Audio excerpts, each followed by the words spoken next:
Hey guys, what is up? This is Lenthio coming at you with another product release video, and this one is kind of the one that I'm the most excited about. Hidden Arsenal 7, King of the Stars. This, let's move the cursor. This has been announced today. The release date is April the 19th, 2013. Now, I've been waiting a fucking long time for this, excuse my language. I've been waiting so long for this because it includes Evilsworn. Evilsworn is literally, or Vers in Japanese, literally one of my favourite decks. They're the one deck that I'm most passionate about, and the one deck that I've been following since they came out. I have every possible card for it currently that is released in English, and I just can't wait until the DT ones are released so then I can get them, and then when Hidden Arsenal 7 comes out, I can play them. Now, if you don't know, this is going to be the set with Daigusto Emerald and Larval Chain and Evilsworn Ouroboros, which is the front card for it. And these are all really big, and also Tinplate Goldfish. I can't wait for Tinplate Goldfish to play that, because obviously Gadget's going to get a nice boost from that, and loads of other decks. However,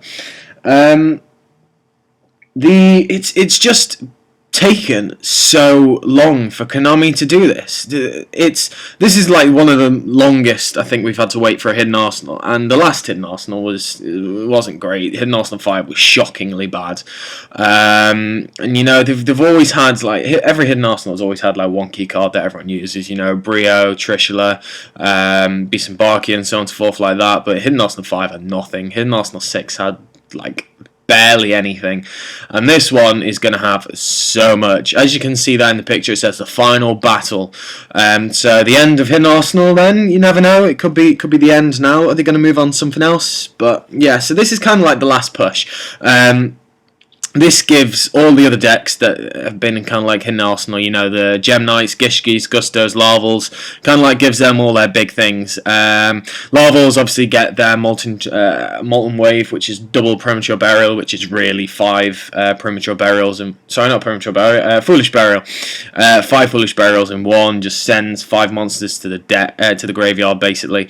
So that's going to be fun. I've got my Larval deck ready and waiting, had it ready for ages. Fear that it's going to be hit by the ban list with Rekindling, maybe, but that's another subject.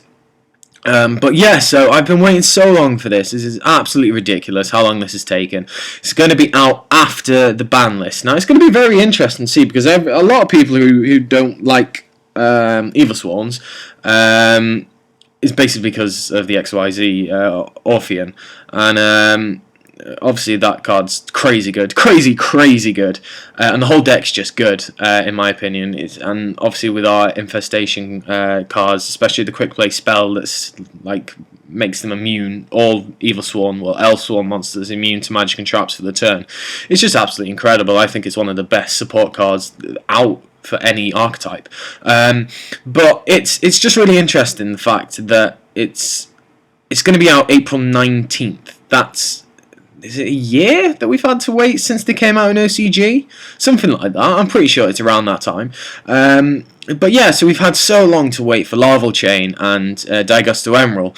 And it's quite interesting, because a lot of people and a lot of decks can exploit those two cards for OTKs, for everything like that. There's like just so much stuff they can do. So it's going to be interesting to see what they're actually going to do with the March ban list. Now, if they hit Evilsworn, because obviously Vers is the same as Evilsworn, that's what their name is in Japan. Vers are massive in Japan. They are absolutely dominating everything. Vers Lagia is literally the top deck around there, and it's just absolutely raping everything. So I really hope they don't hit it. I mean, I say I can't see them doing it, but they did hit Gishki Kraken, basically before it came. Well, basically, it came out here and got hit to 1, and it was like, well, there goes the hand control deck, because there's just no point playing it. And I really hope that they don't hit it before I get a chance to, you know, play the actual deck. Because if they hit, I honestly don't even know what they could hit. People say Caster, hit Caster, because that's obviously the +1 summon. I disagree. I don't think he should be hit. The XYZs, yeah, okay, maybe hit them, but with a Larval Chain and Daigusto Emerald coming out, you can recycle the fuckers. So I just don't know. I really don't want them to touch them at all. But you know, Konami, whatever, because Konami says so, they're going to do whatever they want. So yeah, are you guys looking forward to this? I am. I can't wait for it. It's going to be fucking awesome. I can finally play my favourite deck and not on DN and Yu-Gi-Oh! Pro. So yeah, it's going to be interesting. Regardless, I'm going to play them as much as I can and get the best out of them. I don't care if they get banhammered to shit. I'm going to play them, and yeah, that's basically it. I'll just make if Rabbit gets hit, which a lot of people think it will. Honestly, don't see why. It's one card. It's, you know, you can play 2 copies. It's pretty pure luck now, and I know that you can use it with tour guides, and people are saying Rabbit and tour guide should get hit, but that's pretty pointless because. Anyway, that's for another video. But yeah, so that's basically it. Are you guys looking forward to Hidden Arsenal 7? If you are, let me know what cards you're looking out for. And yeah, just comment in the section below, rate and subscribe. Cheers, guys.